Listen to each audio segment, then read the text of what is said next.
right, let's go ahead and get this thing started. Hi everyone, and thank you so much for joining us late in the afternoon on a Friday for this Education Transformation 2020 presentation, Innovative Media to Enliven Student Presentations. My name is Kayla Elkin, and I'm on the marketing team here at Hawks Learning. Our speaker today is Professor Amanda Hill. Amanda Hill is an assistant professor of communication studies at St. Mary's University, specializing in storytelling and media production.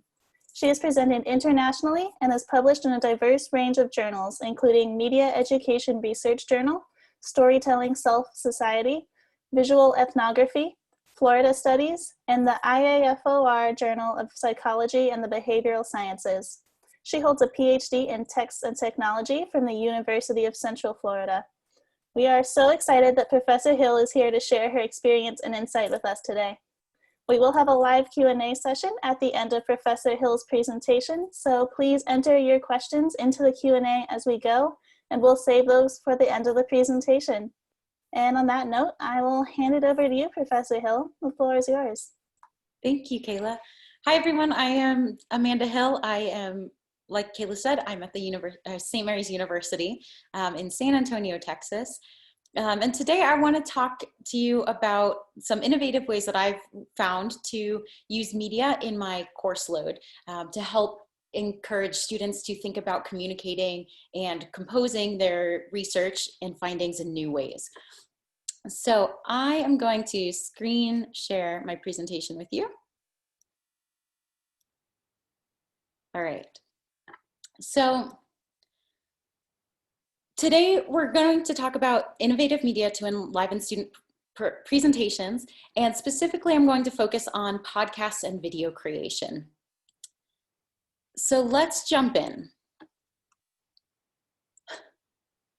Okay, so why should we think about using audio and visual materials in our classrooms?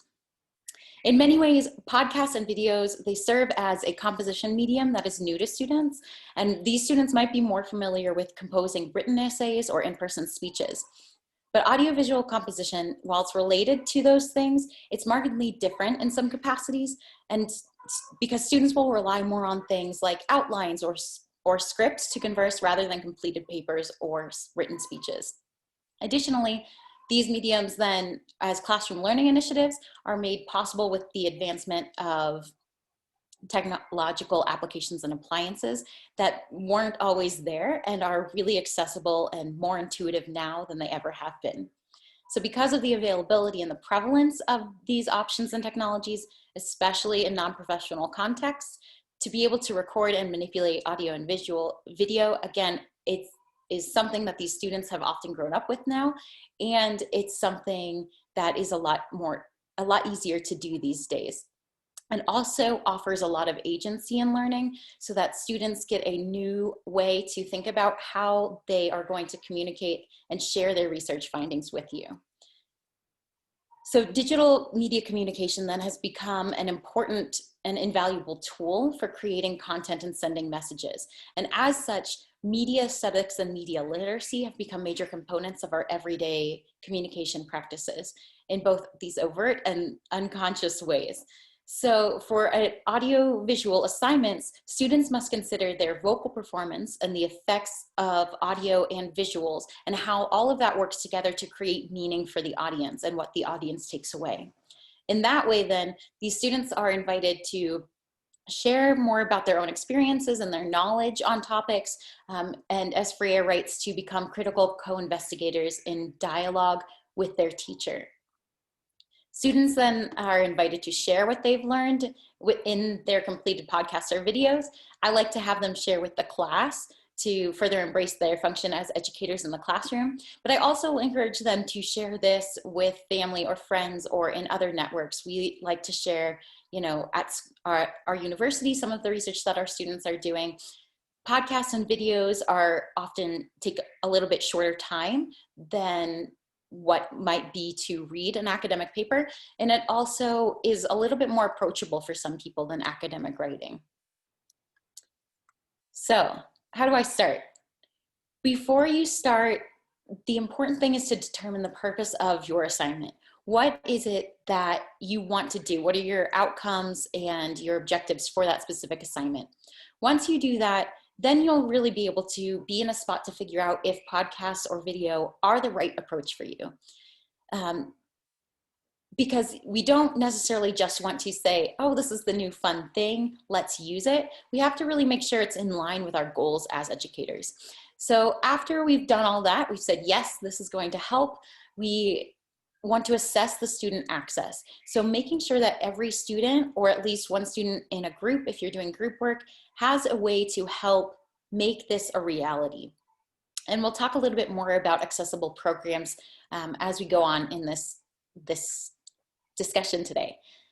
Then the biggest thing is creating clear instructions. Again, some of this editing process might be very new to students. While we do have a lot of digital natives, we do have students who have never done this before. So making sure that you are familiar enough with the programs as well, that you can go in and help them learn those. If you're not familiar with them, that's also okay. There's a ton of tutorials online, and following those can help you and your students learn more about the programs and how to use them. And then once you do all that, making sure that you really show those students the tools that you're going to use. So I'll often have a day in class where we sit down and say, okay, so this is the program that I'm suggesting you use. You don't have to use this program, but if you want to, here's how it works. So those are some tips for getting the project started.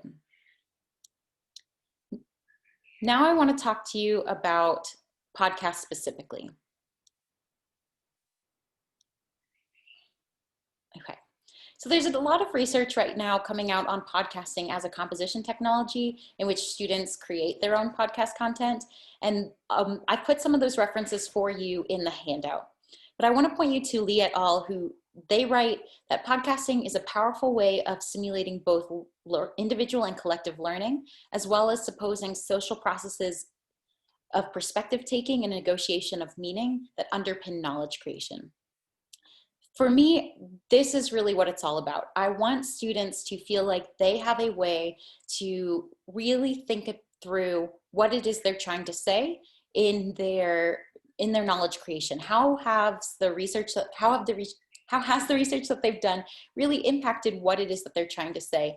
And I want to give them a way to do this that is not academic writing, only because I feel like you get more richness in different ways in a podcast or in video pieces. So you get the emotion of the voice, you get the students, you kind of hear them oftentimes figuring out what it is they're really trying to say. And I think that's a really important piece of knowledge creation. So in the past, I have used this, I'm gonna go to the resources page while I talk about this, but in the past I've used this project in a couple of different ways. But the one I'll speak mostly about today is using it in my Fundamentals of Oral Communication course, where students are learning about communication. And so the podcast assignment, oops, my apologies, then acted as a meta communication assignment where students reflected on their own communication practices through this audiovisual communication. So they're simultaneously speaking about a specific practice of communication that interested them and figuring out how they can most effectively communicate that. The podcast assignment enabled students to work with digital audio recording and editing technologies, and it helped them comprehend composition in a digital medium, which drew upon and augmented their previous composition practices like essay writing, right? Or speeches. This effort also allowed them then to work collaboratively on a single composition assignment and encourage discussion about their research and organization of the subject material. It honed their research skills as they dove into this nuanced facet of communication, and it let them execute the principles and best practices of group communication, which is something we'd previously discussed in class, and I'd had the students really think about how they take on certain communication roles within groups. So for me, that was a win-win. Students created their projects collaboratively, like I said, and I want to talk about what that looked like a little bit, because there were both individual assignments and group responsibilities within that. So students, for example, were instructed to work together in groups to create an annotated bibliography of potential research to use within the recording of their podcasts. but each student was responsible for bringing at least 3 sources by themselves.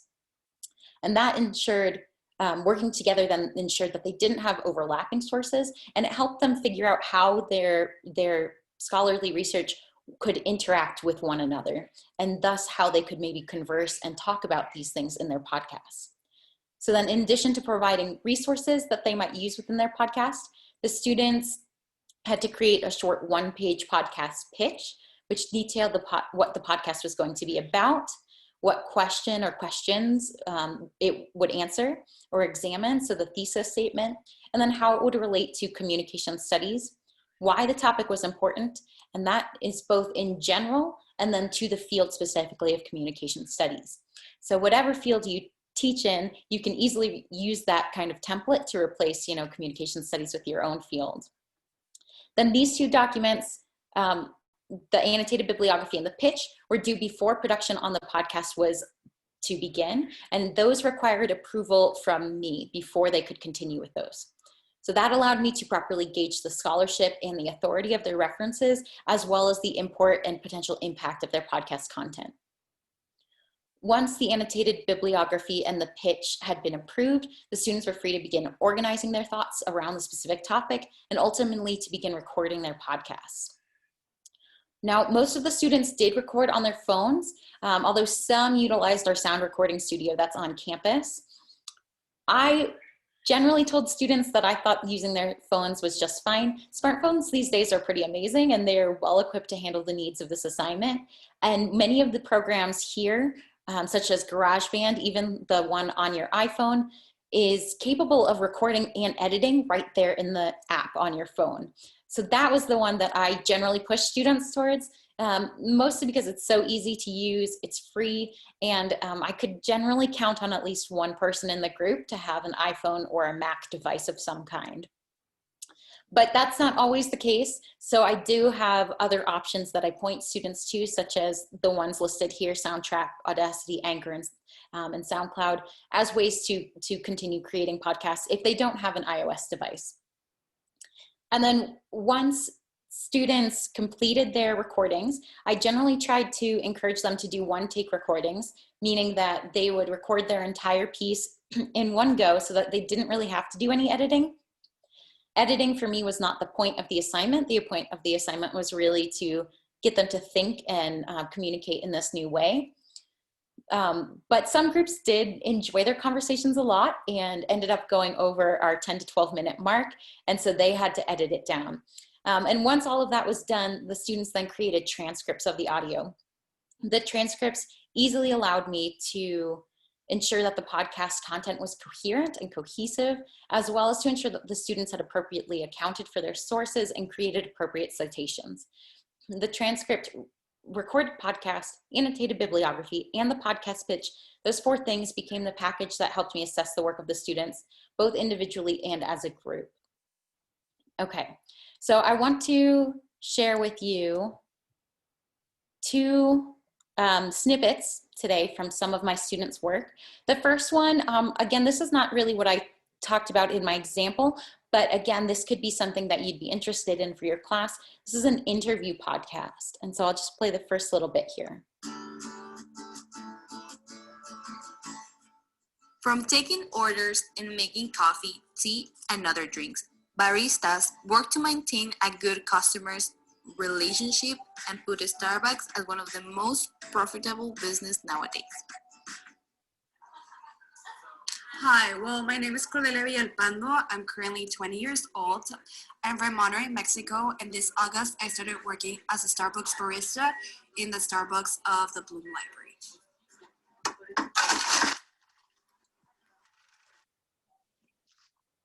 Okay, so this example was actually created for a media journalism class.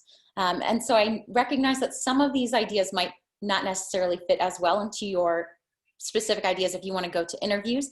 But I just think that this is a good example because it shows how you can use other voices within that podcast, even voices that are not, necessarily a part of that original, classroom. There's also this idea about collecting this ambiance and the sound that's surrounding the people. And that can really create impactful moments and for the hearer of those. And then the other thing is that this type of podcast, for me at least, really focused on telling the stories of others. So thinking about how do I communicate a message that is not my own. The next podcast that I'll share a snippet from is one of those essay podcasts created in my communication course. And this one, you'll really kind of get the feel of how these things started and the kinds of fun that the students had with this. Hi guys, welcome back to the 3 Gen Zs, the podcast where we, Isaac, Jalissa, and Brittany, give you our take on topics requested by you, our listeners. Today, we are sponsored by Autobots. In today's episode, we're going to talk about something a little more serious that happens all around us that you may or may not realize is going on with those closest to you. This topic relates to each and every one of us, and we believe it's good to know how to communicate and recognize the signs. we're going to talk about how you can help someone else get out of contemplating suicide using different communication skills. Okay, so in this podcast, the 3 students in that group really wanted to focus on how to de-escalate situations specifically around suicide and how that communication could be utilized in those situations. So they did this scholarly research for it. This was a really collaborative assignment. And then it was really a conversational approach to this academic topic. Another option you might consider with podcasts is having students do fictionalized podcasts. And I've done this in the past where, students have created, relationship advice using scholarly research about interpersonal communication. And what I found for me is that students often will script this out beforehand, which can be good, but sometimes it can just sound read. And as somebody who's trying to also think about how they're using their voices as tools of communication, it wasn't meeting my needs, but it might meet yours. Okay, so that's what I want to talk about for podcasting. Let's move on to video essays. And I'm going to start video essays with the framework that I first learned in, which is called digital storytelling. And digital storytelling, I use this because it's just a very approachable way to think about video narratives or video essays. It really focuses on these videos that are 3 to 5 minutes in length and often focuses on a very specific topic or moment. So again, really thinking about how do you narrow everything down into a short amount of time. Digital storytelling emerged in California in the 1990s, and if you want to know more about that, I highly recommend visiting Story Center.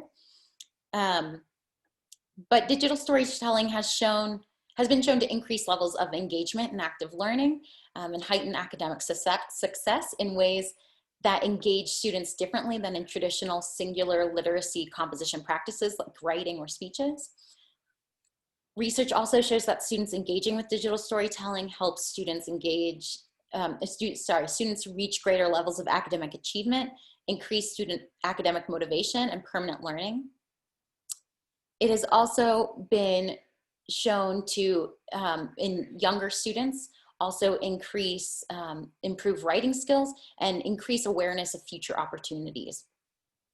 So I personally like digital storytelling because it gives a platform for meaning making that, as the quote here says, favors a flat hierarchy between participants, researchers, and other stakeholders. And that's de Jaeger et al. So there's this growth within digital storytelling or any kind of video essay making that really promotes multimodal composition and digital literacy development. And when we talk about multimodal composition, then we're talking about all of these different audiovisual layers. So you have your recorded voiceover, your voiceover, then how it acts in relationship to any other sound you incorporate, like music or those ambient sounds we heard in the podcast. You have things like listening to music alone, or if it's in conjunction with something else. With the with the video layers, you have video and or images, still images, and you have to think about how are they coming in on the screen. Are you collaging them so that you see multiple images in one frame? Are you having them move across in a montage? And what does that combination and the order of those images then say about the meaning making of your piece?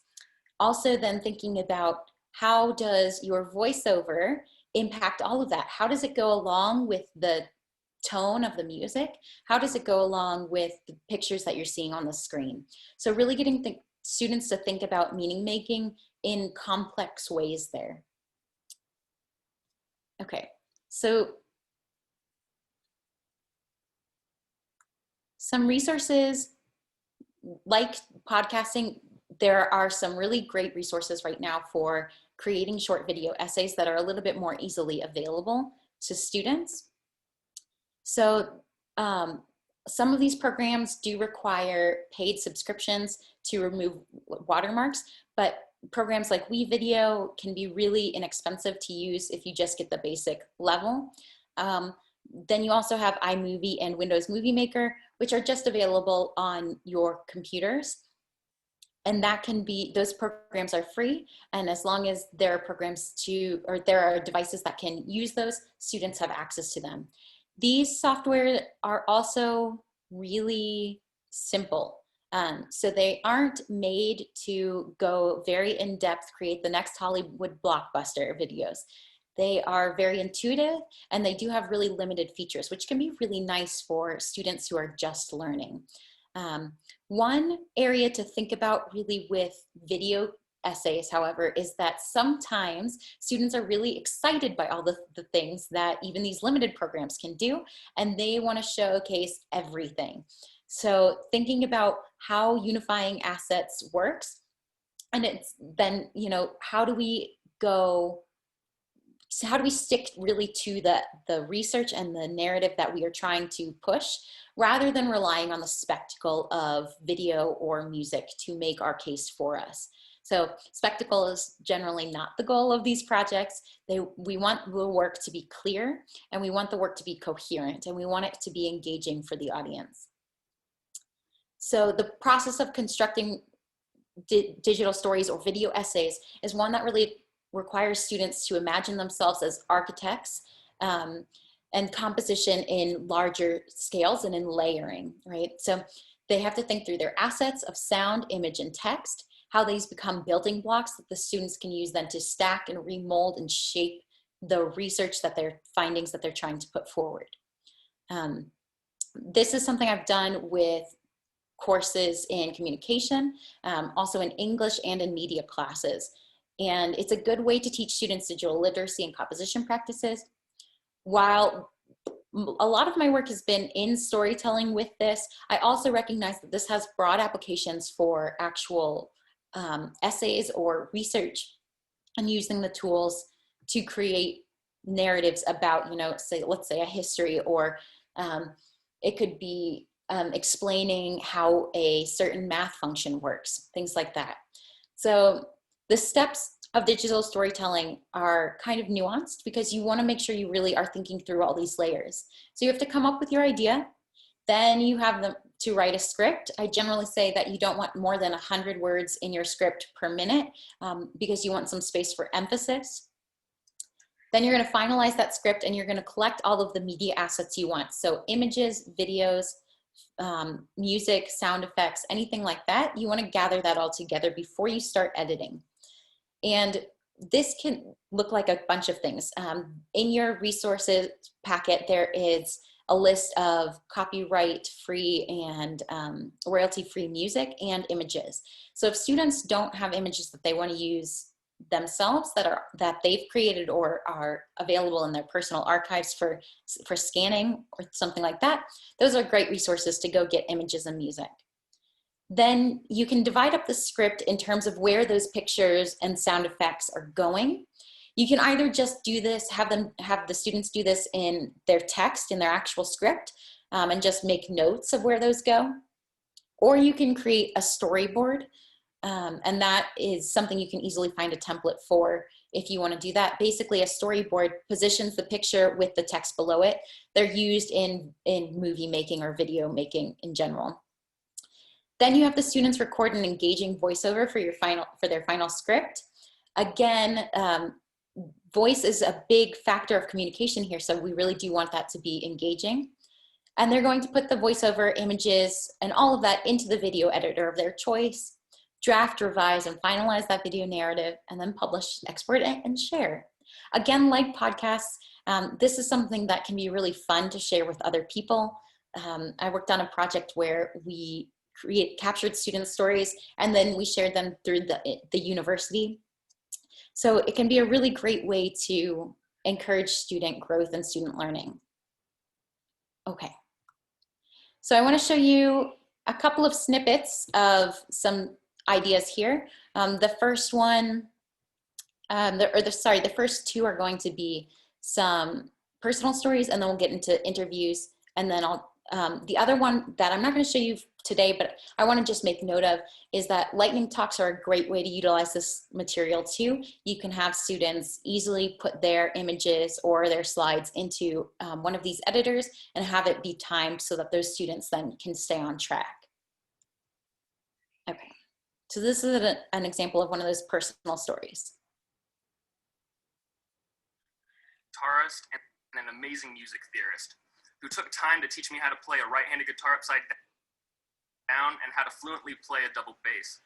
This class is where I first learned music theory, handled the guitar, and began to learn the fundamentals of music. I naturally found band appealing because it was one of the first classes where I began to see self-improvement both academically and socially. Music was something with which I never began. Okay, I'm gonna pause it there. It looks like there's just a little bit of lag in the playing of this. Basically what you can see in this is that, I ended up spending a decent this is a very basic digital story or video essay, right? The student used images from their own personal archive, pasted them together, and then recorded his audio over top of that. There's no extra music or sound effects or anything like that in this one. So these can be very basic. The next one I want to share, this student took a little bit more liberty in what it could look like to, instead of using personal archives of photos, she actually recorded herself creating her video using her phone. Every single day, and then suddenly I wouldn't even be affected anymore. But that is not how it was going. It actually looked a lot more like this. Some days I felt like I was getting worse, and I was still terrified of being alone with men. But when a cute guy from school asked me out on a date, I reluctantly said yes. So the day comes, and he picks me up, and he drives me to a place called Kelly Park. Okay, so this, again, you can see that it makes use of a creative form of animation, if you will, as she talks about her story. And this, she actually animates her entire story throughout the whole thing. So students can get creative in how they choose to approach the visual elements of their story. This is an example, this next one is an example of how an interview video might work. In this case, you'll see that it's very similar to the first example visually, where the student just uses archival images to create a narrative visually. And then she actually uses the interview that she recorded before with one of our Marianist sisters on campus to talk about her life. And that becomes then chasing yellow butterflies. And I felt somebody looking at me. And I looked all around, didn't see anyone. So when I looked up at the sky, there was a face looking at me and watching me, a man's face. And I didn't know who it was, you know, but he smiled, and so I, you know, went happily playing. So I became a Catholic first, and then you know, I left to become a sister, and I saw the missionary setup. And so this was a really great approach because essentially it was taking what you might consider an oral history and helping bring it to life with the skills of the student. This is just a quick example. Oh, okay, not a quick example of, you can also just have them actually record an interview, and you can have them learn to splice in other images or other text over top of that to really help enliven that kind of action. Okay. A couple of other additional resources. Again, you'll find a longer list of these in your packet, but there are some great sites to get copyright-free and royalty-free images and music. These are a few of my favorite. You have to be careful, and things like Flickr or in Jamendo, there are copyright-free, but there are also not copyright-free. So just make sure you really check out how they look at their sources and how making sure that the students have permission then to use those and helping them figure out how to do that. And finally, then we think about assessment. So you want to, in my opinion, it's really important to think about the content rather than the quality.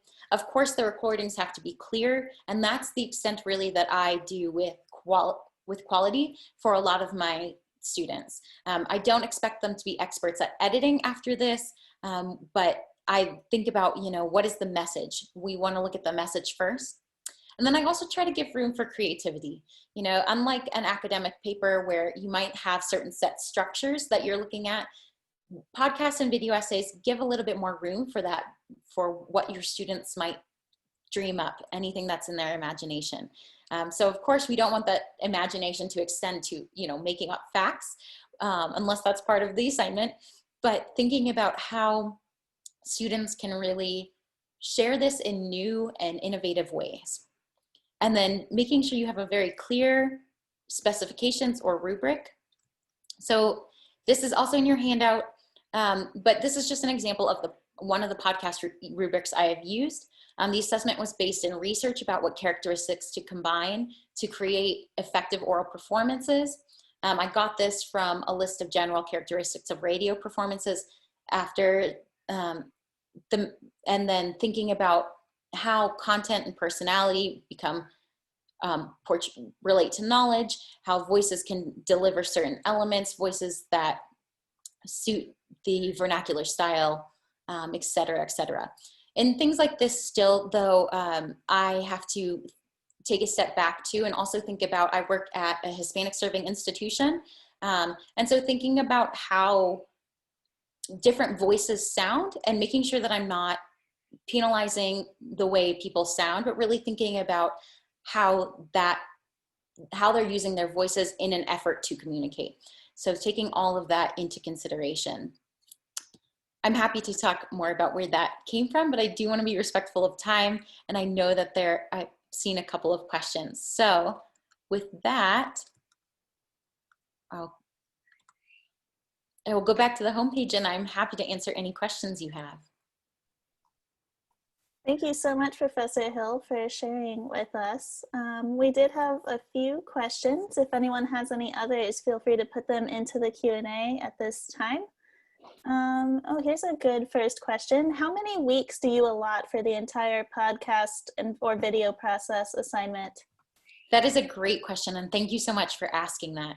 I generally do these as big projects. So they are the midterm, or they're more often than midterms, they're the final project in class, because they do take a lot of time. So I generally like to do at least 4 weeks if possible. And usually what that looks like right now I'm working with students up to create podcasts in my social media class where they're talking about a certain activism that in social media. So some kind of hashtag or movement. And they have 4 weeks to create it. And then over that time, what I'll do is I will say, okay, so this first week, you have to come up with your idea.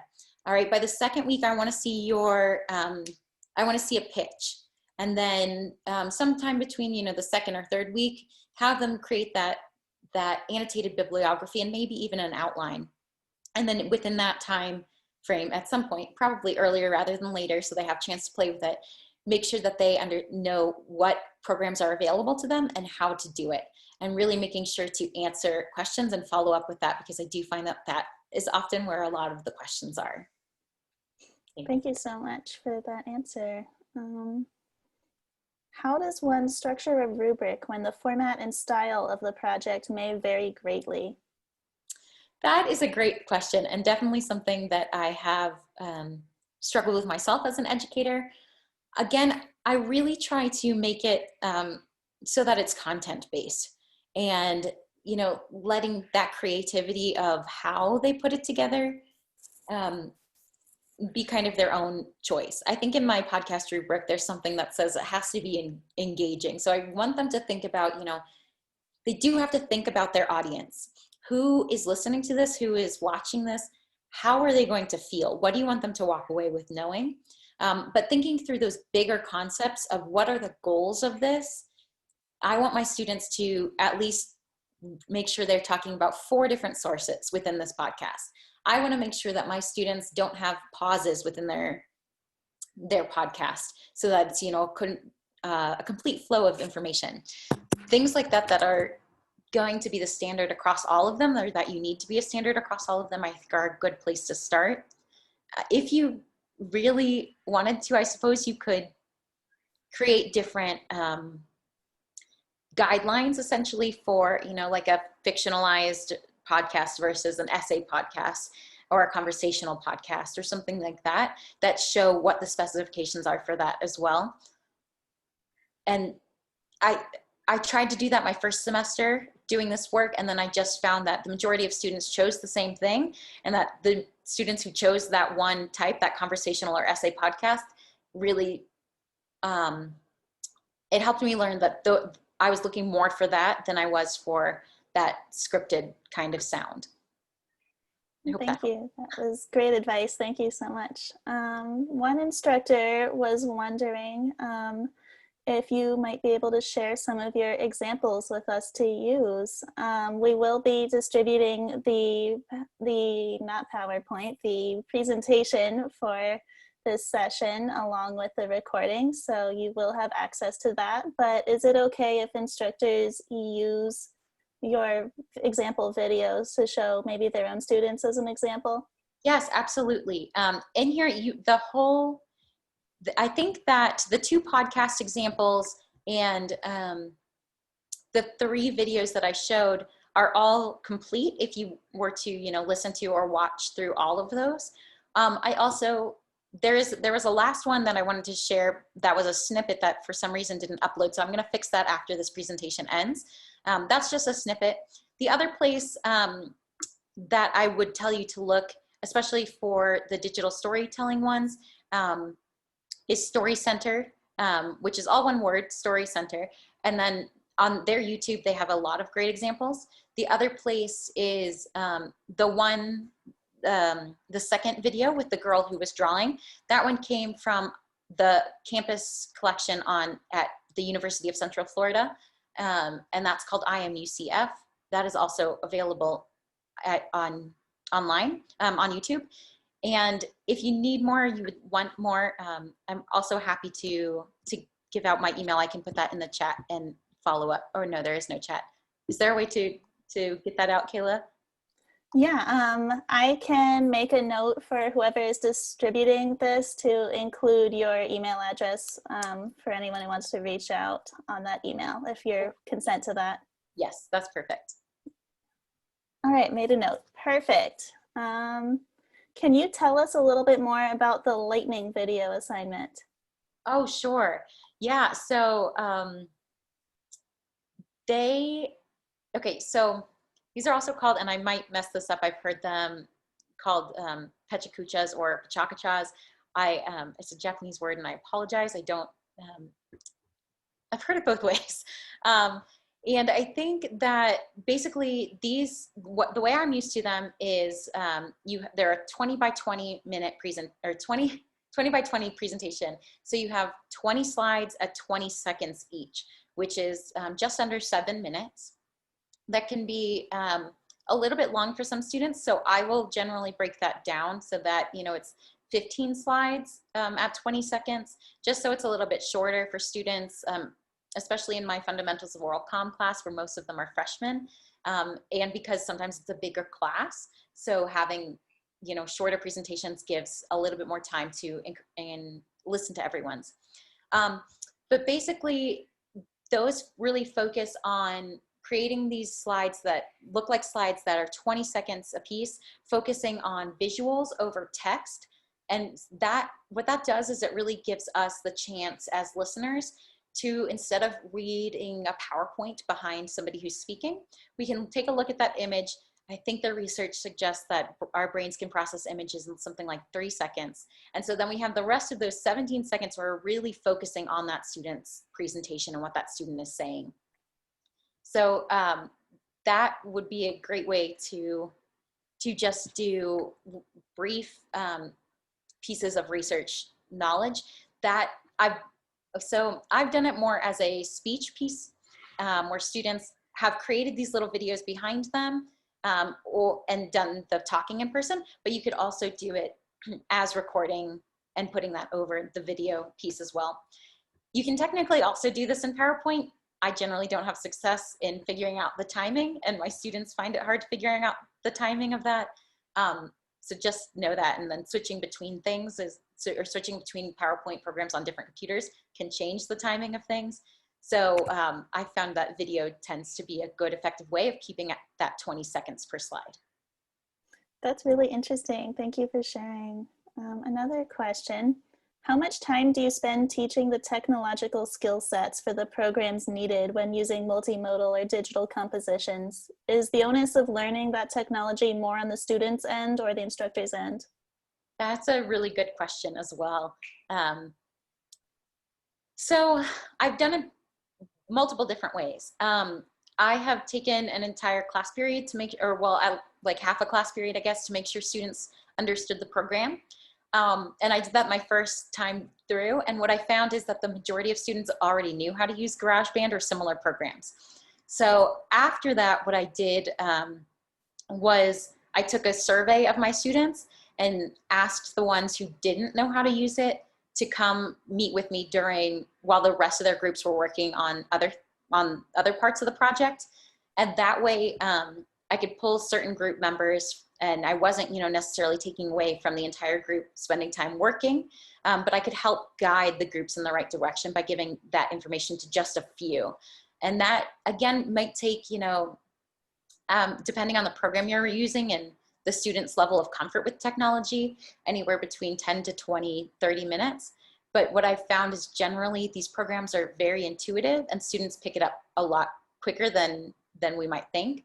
And that's especially true of the audio stuff. The video stuff, because there's a little bit more layers, that can bring about a little bit more time necessary in thinking about that. But again, the programs that I've listed, very limited options. Adobe Spark is a great one because you just drag and drop your picture and then you can record up to 30 seconds right on top of that picture. That's a great way to do it for students. Thank you so much. The final question, unless any others pop in, can you say a little bit more about unifying assets? Is this an overall impression? Thank you. Okay. Do you follow? I am hoping that I think it's something that, I'm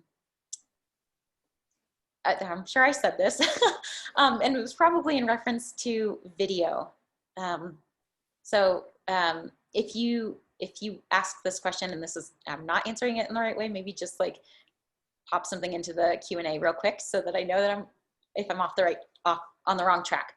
But basically thinking about unifying really means, how do we think about our images and our sound and our voiceovers going together and making a cohesive video, something that in tone and ambiance all shares that same message that we're trying to put through. For example, if I have a student creating a video about a defining moment in their life, and that defining moment is the moment their grandmother passed away, and they choose some really upbeat music to put under it, I might have a conversation with them about the messages that those individual assets are sending to them and whether or not they work together to create that unity and the overall message that they're trying to relate. So I hope that helps. That's what I think you were asking. So I hope that answered it. I think that was related to the question, yes. So thank you for answering that. We're all out of questions and about out of time. So thank you so much, everyone, for coming today, sacrificing part of your Friday before Labor Day weekend afternoon to be with us. Thank you so much, Professor Hill, for your presentation and for the answers to all of those questions. If anyone has any questions, please direct them to us at marketing@hawkslearning.com. We will be emailing you the link to view this webinar on demand. Thanks, and I hope everyone has a fantastic weekend. Thank you all, and thank you for having me.